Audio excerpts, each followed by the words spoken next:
को पा लेना उनकी सबसे बड़ी खुशी थी, मगर ये फिक्र भी सता रही थी कि उसे अपने साथ कैसे ले जाएं। अजीजा भी शाद थी, मगर दिल के किसी कोने में ये सवाल चुभता रहा कि अपने भाइयों को सौतेली माँ के जादू से किस तरह निजात दिलाएगी। रात ढली और अजीजा थकन के बोझ से सो गई। सुबह जब सूरज निकला तो परिंदों की चहचहाहट ने उसे जगाया। भाई फिर हंसों में बदल चुके थे और परवाज की तैयारी कर रहे थे। सब उड़ गए, मगर सबसे छोटा भाई बहन के पास रह गया। उसने बताया कि अगले दिन वो ये जगह छोड़ देंगे और फिर पूरे साल तक वापस नहीं आ सकेंगे। ये सुनकर अजीजा का दिल कांप उठा। वो अपने भाइयों से जुदाई के ख्याल को भी बर्दाश्त ना कर सकती थी। शाम को सब भाई जमा हुए और देर तक सोच विचार करते रहे। आखिरकार तय हुआ कि समंदरी घास और दरख्तों की शाखों से एक चटाई बनाई जाए।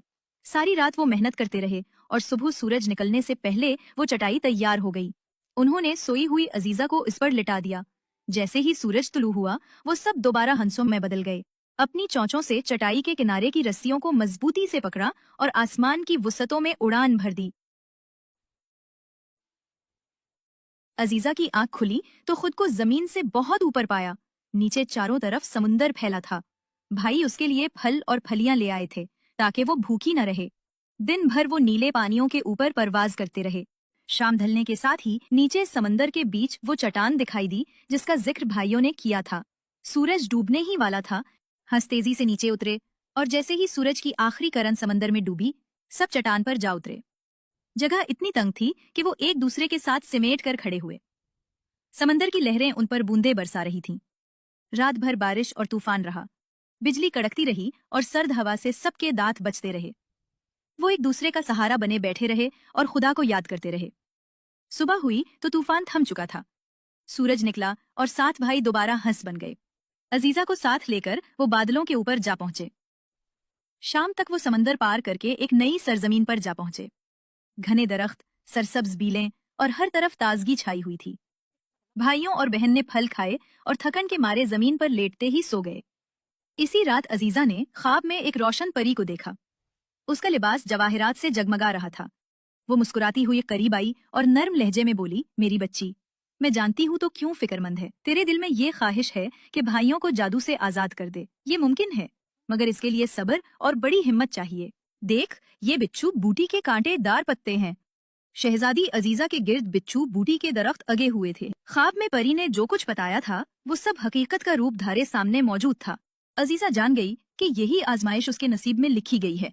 उसे उन्हीं पत्तों से 7 कमीजें बनानी होंगी, चाहे कांटे उसके नर्म हाथों को लेहो लहान क्यों न कर दें, चाहे पाँव जख्मों से भर जाएं। कमीजें मुकम्मल होते ही उसके भाई जादू की कैद से आजाद हो जाएंगे। लेकिन असल शर्त खामोशी थी। जब तक ये काम मुकम्मल न हो, जबान पर ताला लगा रहना चाहिए।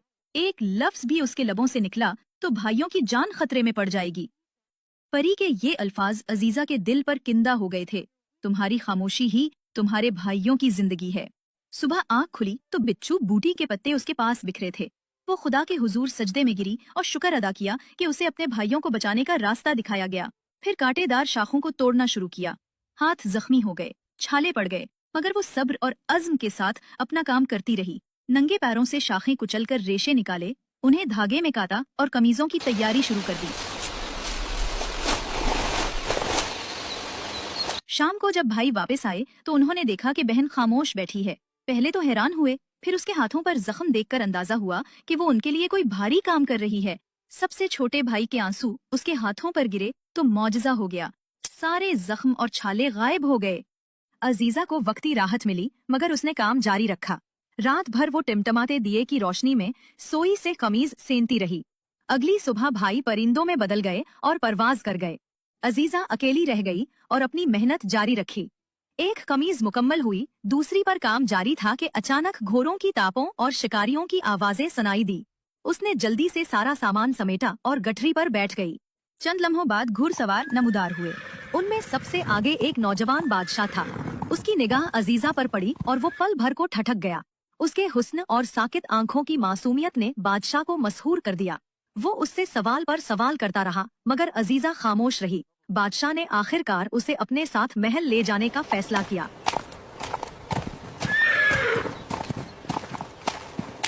वहाँ संगे मरमर की दीवारें थीं, खुशबूदार फवारे थे और नर्म और कीमती कालीन बिछे थे। अजीजा को रेशमी लिबास पहनाया गया, موٹی اس کے بالوں میں سجا دیے گئے، وہ اور بھی حسین